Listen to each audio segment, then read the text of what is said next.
Hello and welcome to Rising Earth News. I'm Lauren and today I'm here with Jonathon Porritt, British environmentalist, author, broadcaster and co-founder of Forum for the Future. Thank you so much for joining me today, Jonathon. Pleasure. Just to talk about, in light of your recent book, Hope in Hell, A Decade to Confront the Climate Emergency, let's start with talking about the pressing realities of climate change, and then we can move on to the positives and the hope later on. So what are the things that are happening right now? And, why do we need to be so aware of what is happening? Yeah, well, thanks for giving everybody a heads up that we are going to get onto some more hopeful stuff in a moment, because what I'm about to share with you is definitely not hopeful. It is quite gloomy. And the consequence of really 50 years of accelerated industrial development means that we've burnt a huge amount of fossil fuels, coal, oil, and gas. We've cut down a huge amount of forests and converted a lot of land. And that has created a situation where we've put huge amounts of these greenhouse gases, CO2 and other greenhouse gases, into the atmosphere. That has a warming effect. That warming effect then impacts on ecosystems here on Earth. And we have been messing around with this balance between the atmosphere and the terrestrial environment for such a long time now that we are already facing some extremely grim consequences here on Earth. Climate change is not a problem for the future. Climate change is with us right now, and the lives of millions of people are being impacted right now. So very quick example, Lauren, as you know, a couple of weeks ago, temperatures in the Arctic hit an astonishing 38 degrees centigrade. That's the average temperature of a good day in Abu Dhabi. And this was by far the highest temperature ever recorded in the Arctic. This just shouldn't be happening, should not be happening. And the problem about that is that the sea ice is melting, the permafrost is melting. We're beginning to see all the consequences of that unfold in our lives.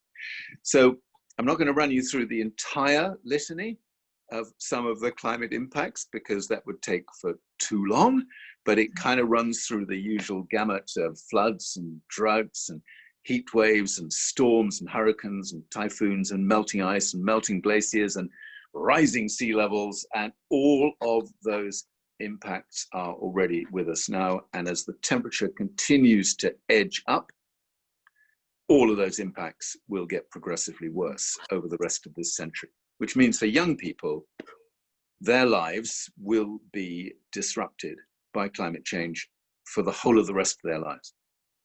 That's the physical reality of climate change, and it isn't a good one. Yeah, and I guess I'll talk about the young people kind of like movement in a moment, but yeah, talking about that happening in Antarctica, what can you say to people who are currently, say, living in the UK and have the mindset that, that's happening over there on the other side of the world? That's arguably not my problem now. Yeah, it's funny how we can create this little delusion that we live in this bubble here and we're not going to be affected by it. And that isn't how climate change works. And actually, people here in the UK have already seen for themselves what's happening from a climate perspective. We now get these extraordinary rainstorms, which we never used to get as intensely as we get them now. And what that means is we have far more serious flooding in many parts of the UK. And it's a pretty regular occurrence every year. And it causes terrible damage to people. The longer term effect about both the Arctic and the Antarctic is, of course, that as the ice melts, a lot of that ice then contributes to rising sea levels. And the scientists tell us that by the end of this century, so by 2100, the minimum increase in sea levels will be 1 meter between now and the end of the century. And if the worst case materializes, it could be as much as 2 meters. So for anybody living in the UK, just think about what 2 meters looks like, and then think about how many parts of the UK are going to be affected by an average 2 meter sea level rise. And you can begin to see what every single person on planet Earth is affected by this. Yeah. And now coming back to the movement, the climate movement of the youth. So obviously it's going to be the young people and their children and the children of them who are going to be most affected by climate change. What is your take on the youth climate movement at the moment? Do you think that it is happening fast enough? Do you think that changes are being made quick enough? I think 2019 was an astonishing year, to be honest, Lauren. It was just a utterly inspirational thing to watch more and more young people realizing that today's politicians are not going to do what they should be doing, and getting involved in the school strikes movement, following the example of wonderful leaders like Greta Thunberg and so on, and making their presence felt. And throughout the whole of 2019, we saw this movement grow, so that by the end of the year, astonishing statistic, more than 7 million young people protested during the course of 2019 on the streets of one city or another. 7 million. I mean, this is the most amazing thing. I found this absolutely wonderful. And Extinction Rebellion was also on the streets at the same time, so it was a good combination. Now, we're in the middle of the coronavirus crisis, and of course, a lot of that momentum was lost at the beginning of 2020. Very difficult for young climate activists now to rebuild that momentum. So one of the key things for me is to work with young people's organizations today to help them reestablish the urgency behind climate change and see how they can flex their muscles again with politicians who otherwise, I'm sorry to say, will continue to fall short of what is being asked of them. And for young people, that is just so frustrating. The reason to be doubly frustrated, and I'll just lay this out, is not just because the government is falling short of what it should be doing, but because all the solutions we need to address the climate emergency are already there. And I do literally mean all the solutions. We could avoid the climate meltdown if we saw appropriate political action being taken today. So for young people to know that politicians aren't doing enough, and then to understand that all the solutions are existed but are being ignored, is extraordinary. So quick example, essentially in terms of the science of climate change, what we have to do is to stop putting more of these greenhouse gases into the atmosphere, because that's the starting point. And that means we have to move away from the use of fossil fuels, essentially to renewable energy, storage, smart grids, different ways of creating the energy services that we need. We can do this right now. And we can do it without any additional financial cost whatsoever by investing in solar and wind in particular, and energy efficiency. Those are the three big blocks that we can do. Mm-hmm. And for me, and I've spent a lot of work on this for the book, looking at what we can actually achieve. The incredible thing is, if we treated the climate emergency with the same kind of purpose, same kind of urgency that we're dealing with the coronavirus crisis, we could actually guarantee 100% renewable electricity for everybody on the planet by 2030. Not 2040 or 2050, but by 2030. Technologies already exist. The money is there to make it happen. No additional costs to consumers or business. It would cost as much as today and maybe even less. And all of that could be done in a decade if our political system made it happen. So that's where we have to start the campaigning pressure, because when you've got an opportunity to do that, that's not the only thing we have to do for climate change. Obviously, there are tons of things, but you have to build that foundation of the energy system that then delivers the electricity that provides for so many, of the services and the manufacturing facilities that we need and so on. It's the essence of life, is food and electricity to get the stuff going. And on that positive note, what gives you hope during this time? Where is the hope? Where does that lie with regards to the climate crisis? It is easy to look back over the last 30, 40 years and say the climate movement has been a failure. We haven't done what we should have done. Nothing much has changed, and the situation has got worse and worse every decade. And you could easily characterize all of that as a chronic failure, if you like. But actually, during the course of that time, more and more what I call constituencies of concern have realized that we need very radical change. So today, the majority of businesses in the world today, not the fossil fuel companies and the mining companies and so on, but the majority of companies know we have to have a decarbonized future. And they are really supportive of that.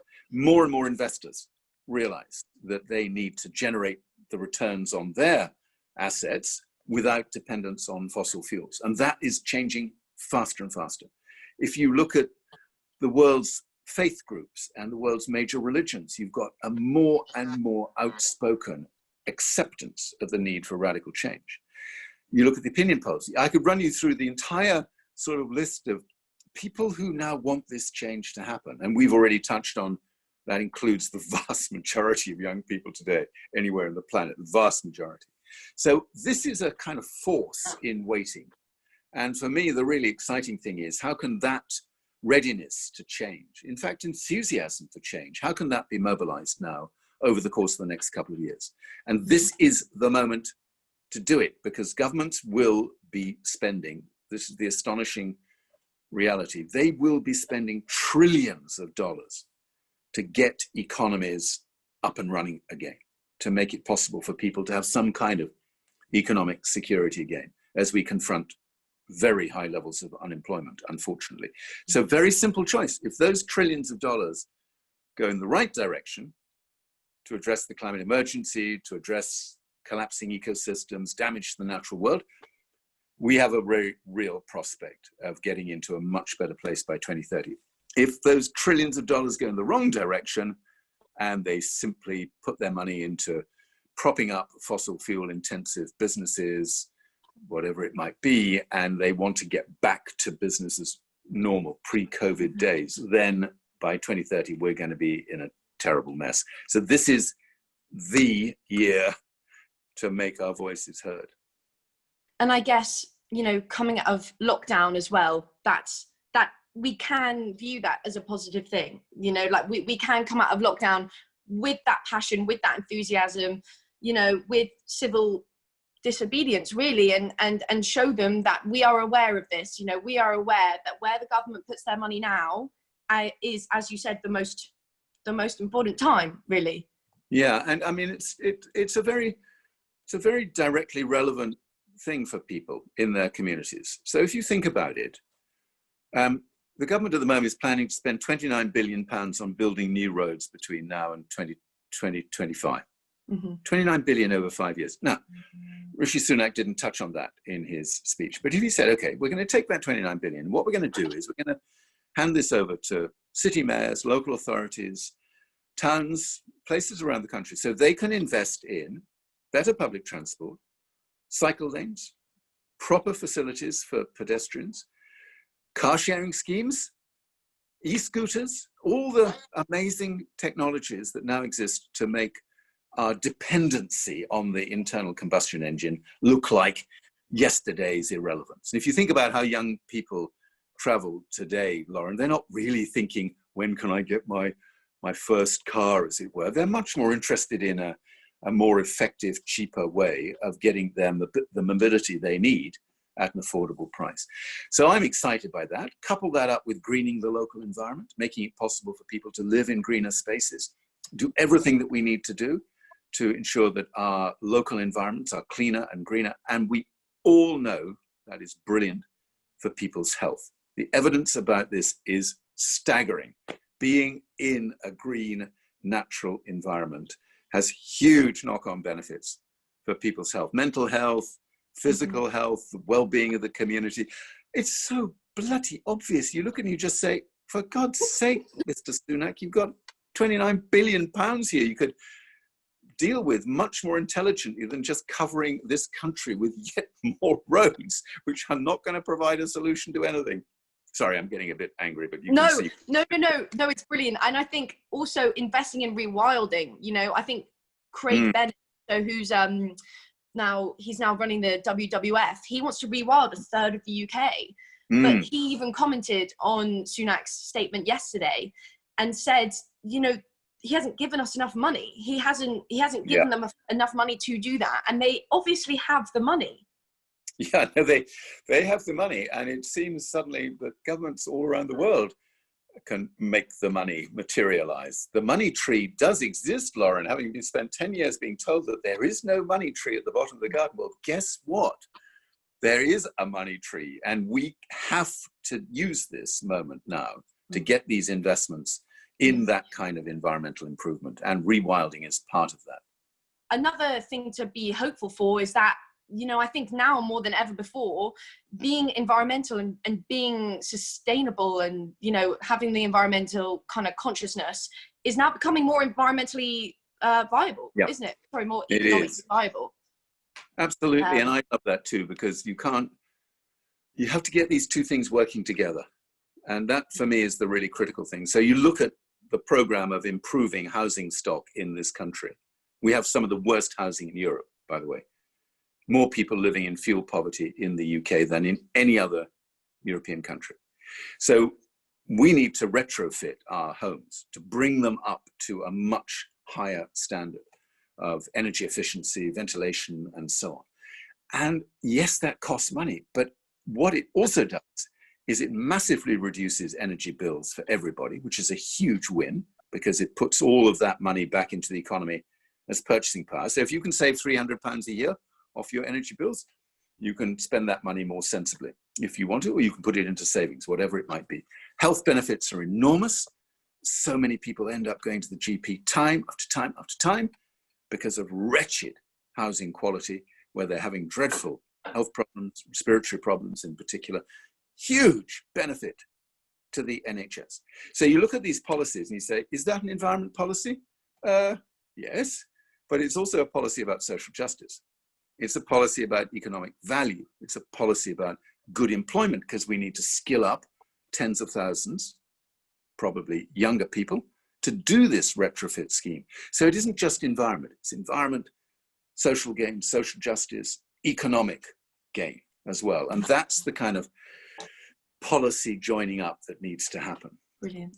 Yeah, brilliant. I completely agree. And just for our final question, what does a sustainable future look like to you? Yeah, it's not an easy question to answer quickly. I wrote that whole book about it called The World We Made, looking back from 2050 at how we got to create this really good world where we had kept the climate stable. We hadn't avoided damage, we kept the climate stable. We had learned how to distribute wealth much more fairly. We'd ensured that everybody had access to good work so they could use their own skills and potential to improve their own lives and people in their communities, in which we had really good healthcare, educational services, and essentially that we just lived simpler, better lives, more localized rather than endlessly thinking of everything around the world, grew more of our own food, had better diets, all the rest of it. And honestly, if you sit down with a group of people, it doesn't matter what age they are. This is the astonishing thing. We do this work a lot in the forum. Sit down with a group of people and say, what's your idea of a good life? How would you really want to live? And you run it like a kind of workshop. And you would be astonished that pretty much every single time, whatever the age group, whatever sector they work in, wherever they live, they all come up with exactly the same things, which is the kind of quality of life that people want. So this really shouldn't be in the zone of it's impossible to do, because if it's what practically everybody wants, then we ought to be able to make it happen practically. Thank you so much for sure. your time today and fitting this Thank in. Yeah, thank you. Thanks, Lauren. Very nice to meet you, and best wishes to Lily and Howard. Hope that the rising earth continues to prosper. Thank you so much. Thank you so much, Jonathon, and thanks so much for being a part of it. That's okay. Thanks, Lauren. Bye. Thank you. Take care. Bye.